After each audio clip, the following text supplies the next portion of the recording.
쉼과 묵상. 사랑하는 형제자매 여러분, 한 주간 안녕하셨습니까? 오늘은 당신의 끝에서 시작된 승리라는 주제로 여러분과 함께 묵상의 시간을 갖고자 합니다. 오늘 말씀은 요한복음 19장 29에서 30절까지 말씀으로 다 함께 큰 소리로 읽어보겠습니다. 거기 신 포도주가 가득히 담긴 그릇이 있는지라 사람들이 신 포도주를 머금은 해융을 우슬초에 메어 예수의 입에 대니 예수께서 신 포도주를 받으신 후 가라사대 다 이루었다 하시고 머리를 숙이시고 영혼이 돌아가시니라. 아멘. 사랑하는 형제자매 여러분, 우리는 살면서 이제 정말 끝이다 싶은 순간을 만납니다. 책상 서랍 깊숙이 넣어두었던 사직서, 더 이상 회복할 수 없을 것 같은 끊어진 관계의 끈, 병원 진료실에서 의사의 입술을 통해 들려오는 냉정한 진단명. 그 순간 우리의 머릿속에는 한 단어만 맴돕니다. 이제 끝이다. 이때의 끝은 절망, 단절, 포기를 의미합니다. 더 이상 갈 곳이 없는 막다른 골목입니다. 모든 희망의 불씨가 꺼지는 순간입니다.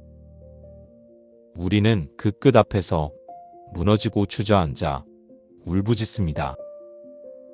2000년 전 예루살렘 성 밖 골고다 언덕에서도 그런 끝이 있었습니다.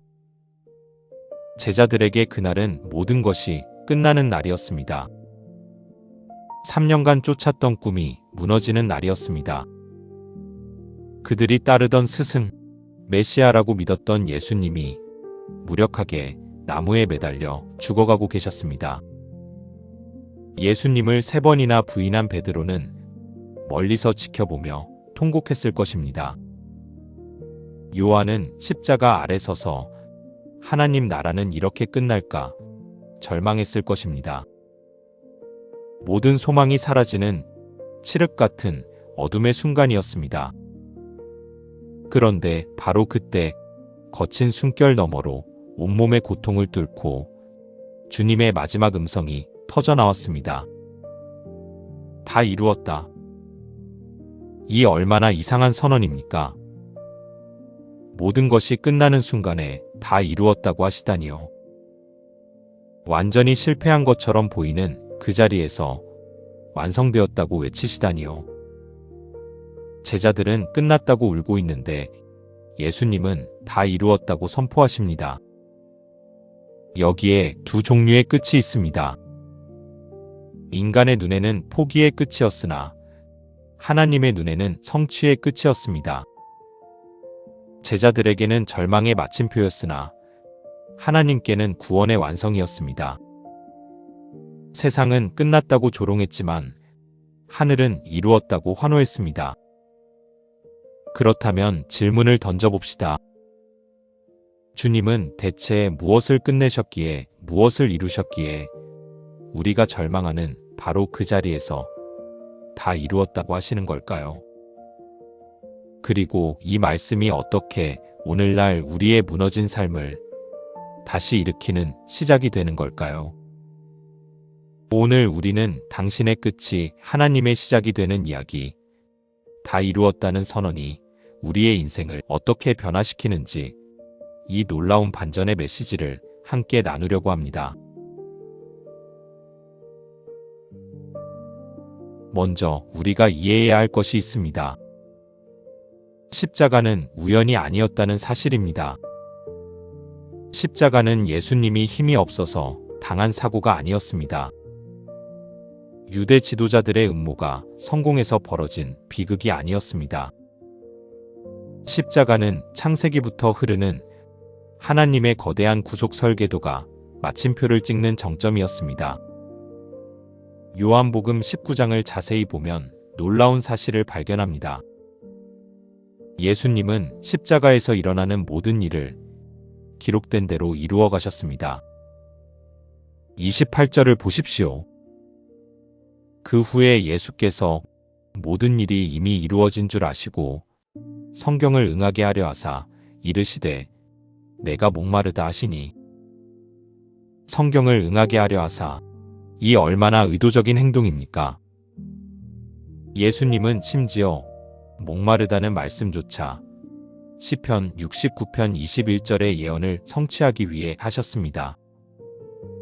군인들이 침 뱉는 것, 조롱하는 것, 옆구리를 찌르는 창끝, 옷을 제비 뽑는 것, 이 모든 것이 이사야 53장과 시편 22편에 예언된 대로 일어났습니다. 예수님은 감정에 휩쓸리지 않으셨습니다. 분노하지도 복수하지도 않으셨습니다. 오직 사명에 집중하셨습니다. 내가 이 땅에 온 목적은 무엇인가? 아버지께서 내게 맡기신 일은 무엇인가? 그것은 바로 인류의 죄를 담당하고 하나님과 인간 사이에 막힌 담을 허물고 구원의 길을 여는 것이었습니다. 그래서 예수님은 십자가에서 마지막 숨을 거두시기 전에 선포하실 수 있었습니다. 다 이루었다. 이것은 모든 것이 끝났다는 탄식이 아니었습니다. 이것은 아버지께서 맡기신 일을 다 이루었다는 승리의 선포였습니다. 여기서 우리는 영적 통찰을 얻습니다.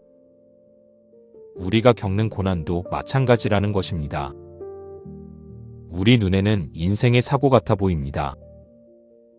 왜 하필 나에게 이런 일이 벌어지는 것인가?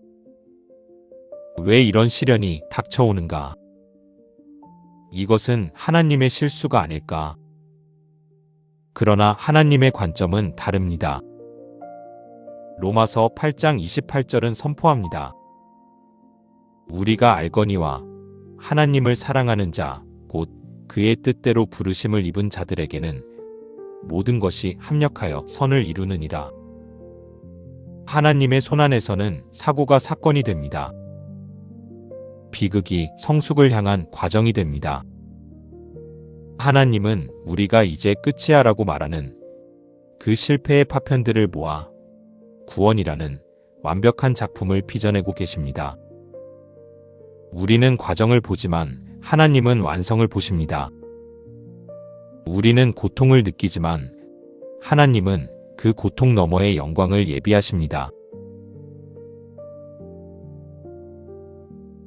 이제 테텔레스타이라는 단어를 깊이 들여다봅시다. 이 단어는 단순히 끝났다는 의미가 아닙니다. 이것은 당시 시장에서 사용되던 상업 용어였습니다. 누군가 빚을 다 갚았을 때 상인은 영수증에 테텔레스타이라고 도장을 찍었습니다. 그 의미는 값을 다 치렀다였습니다. 또한 이 단어는 예술가들이 작품을 완성했을 때 사용했습니다. 화가가 그림을 완성하고, 조각가가 조각을 완성하고, 건축가가 건물을 완성했을 때 테텔레스타이라고 외쳤습니다. 그 의미는 완벽하게 완성되었다였습니다. 예수님이 십자가에서 테텔레스타이라고 외치셨을 때 바로 이 두 가지 의미가 다 담겨 있었습니다. 인류의 죄값을 다 치렀다. 구원의 계획을 완벽하게 완성했다. 여기서 우리는 충격적인 진실과 마주합니다. 우리는 죄라는 거대한 빚 앞에 파산한 채무자였다는 사실입니다. 로마서 3장 23절은 선포합니다. 모든 사람이 죄를 범하였음에 하나님의 영광에 이르지 못하더니 우리는 영적으로 파산 상태였습니다. 갚을 수 없는 빚을 지고 있었습니다. 그래서 우리는 애씁니다. 선행으로, 종교적 열심으로, 도덕적 노력으로 그 빚을 갚으려고 합니다. 더 많이 기도하고, 더 많이 헌금하고, 더 많이 봉사하면 하나님께서 나를 받아주실 거라고 생각합니다. 그러나 아무리 애써도 빚은 줄어들지 않습니다. 오히려 갚으려고 할수록 빚은 늘어만 갑니다. 왜냐하면 우리의 노력 자체가 이미 불완전하기 때문입니다. 더러운 손으로 아무리 씻어도 깨끗해지지 않는 것과 같습니다. 그런데 놀라운 소식이 있습니다. 로마서 5장 8절입니다. 우리가 아직 죄인 되었을 때에 그리스도께서 우리를 위하여 죽으심으로 하나님께서 우리에 대한 자기의 사랑을 확증하셨느니라. 우리가 아직 죄인 되었을 때에, 이것이 복음의 핵심입니다. 주님은 우리가 깨끗해진 뒤에 값을 치러주신 것이 아닙니다. 우리가 변화된 다음에 구원해 주신 것이 아닙니다. 우리가 죄의 구렁텅이에서 허우적댈 때, 우리가 전혀 자격이 없을 때, 바로 그때 이미 십자가에서 완불 도장을 찍으셨습니다. 테텔레스타이, 다 갚았다. 더 이상 내가 갚을 것이 없다. 그런데 많은 그리스도인들이 이 진리를 믿지 못합니다. 여전히 자기 정죄 속에 살아갑니다. 사단의 속삭임을 듣습니다. 너 같은 게 무슨 집사냐? 너는 또 실패했잖아. 너는 구원받을 자격이 없어. 너는 변하지 않잖아. 그러면 우리는 고개를 숙입니다. 빚쟁이처럼 위축됩니다. 정죄감에 짓눌립니다. 하나님 앞에 담대히 나아가지 못합니다. 그러나 형제자매 여러분, 하나님이 다 갚았다고 하시는데 왜 당신이 아직도 빚쟁이처럼 고개를 숙이고 사십니까? 하나님이 테텔레스타이라고 선포하셨는데 왜 당신이 여전히 빚을 갚으려고 애쓰십니까? 요한계시록 12장 10절은 사단을 우리 형제들을 참소하던 자라고 부릅니다. 사단의 전략은 정죄입니다.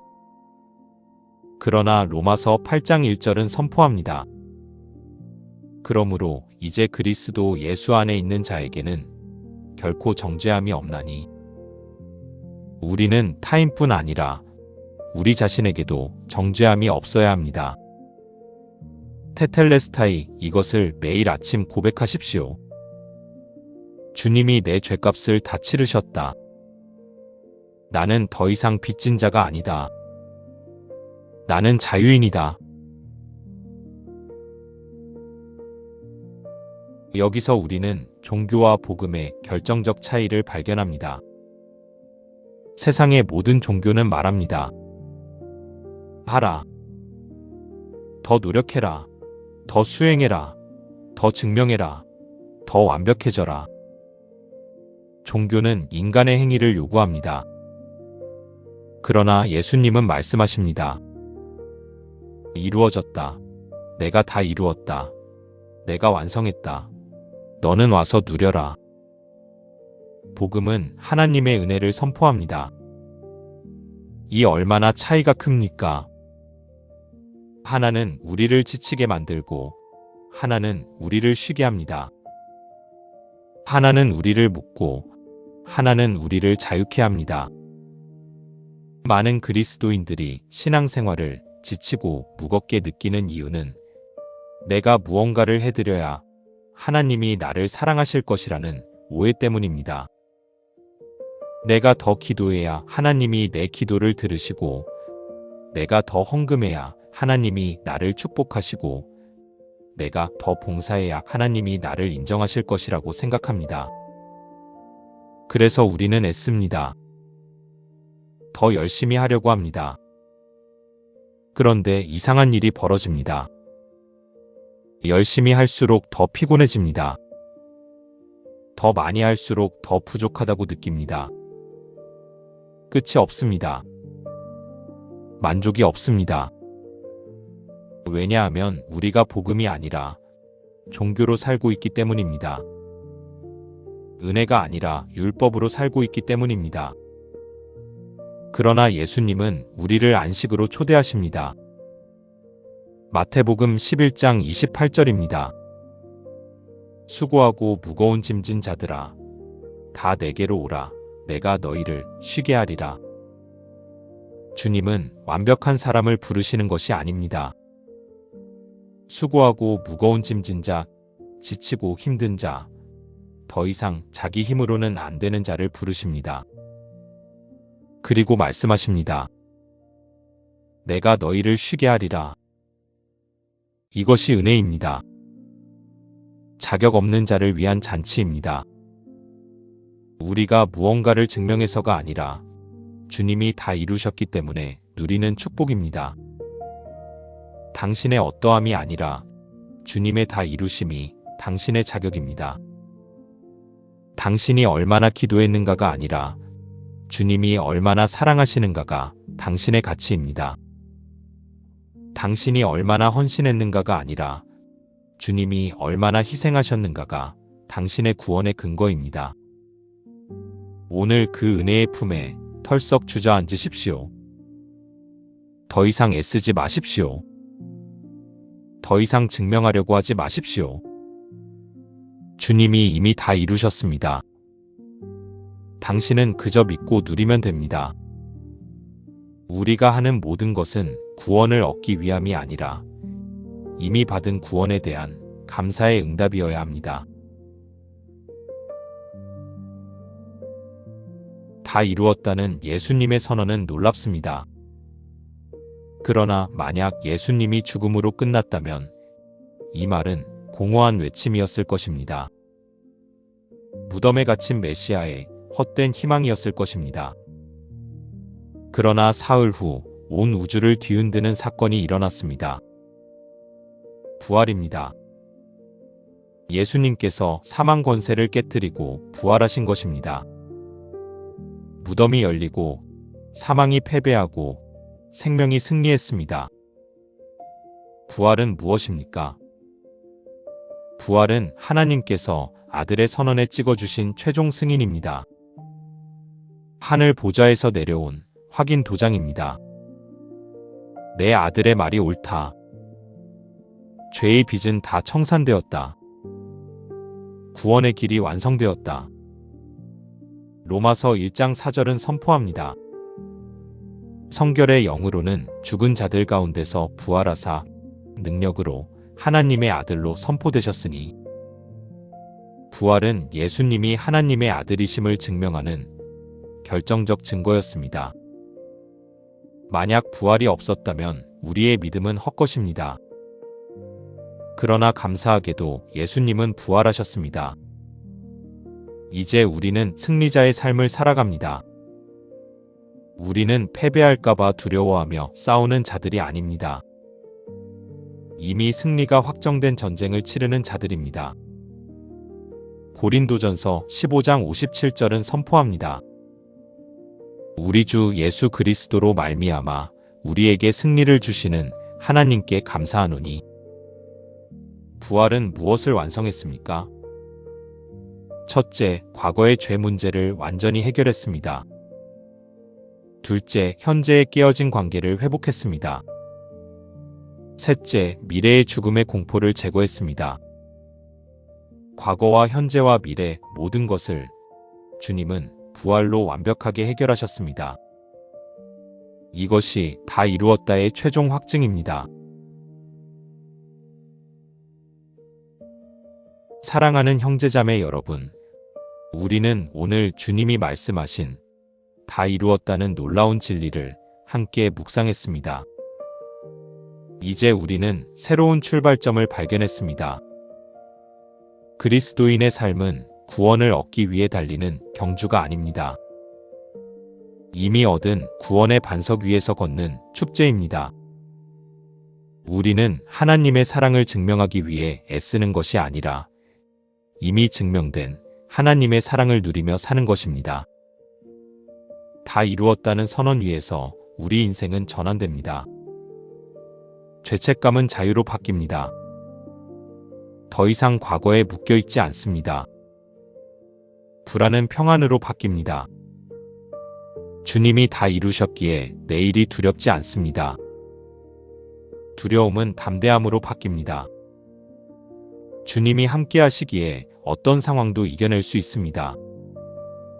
형제자매 여러분, 인생의 밤이 깊어 이제 끝이다 싶을 때 골고다의 외침을 기억하십시오. 당신의 끝은 하나님의 시작입니다. 당신이 포기하는 그 자리에서 하나님은 새로운 일을 시작하십니다. 당신이 아직 아무것도 이루지 못했다고 느끼는 그 자리에서 주님은 이미 가장 중요한 것을 다 이루셨습니다. 당신의 구원, 당신의 의로움, 당신과 하나님 사이의 화평, 이 모든 것을 주님이 십자가에서 완성하셨습니다. 그러니 이제 고개를 드십시오. 주님이 다 이루셨기에 우리는 오늘 다시 시작할 수 있습니다. 어제 실패했어도 괜찮습니다. 주님의 은혜는 날마다 새롭기 때문입니다. 지금 연약해도 괜찮습니다. 주님의 능력이 연약한 데서 온전하게 나타나기 때문입니다. 더 이상 애쓰지 않아도, 더 이상 증명하지 않아도 다 이루었다 하신 이 선언을 붙잡으십시오. 이것이 당신의 새로운 시작입니다. 당신의 끝에서 시작된 승리입니다. 주님의 은혜가 여러분과 함께하기를 예수 그리스도 이름으로 축복합니다. 아멘. 오늘 말씀을 일상생활을 하면서 또는 잠자리에 들기 전에 묵상 기도의 시간을 꼭 가지시기 바랍니다.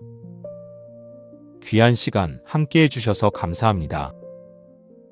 구독과 좋아요, 알림 설정으로 이 빛의 메시지를 더 많은 분들과 나눠주세요. 감사합니다.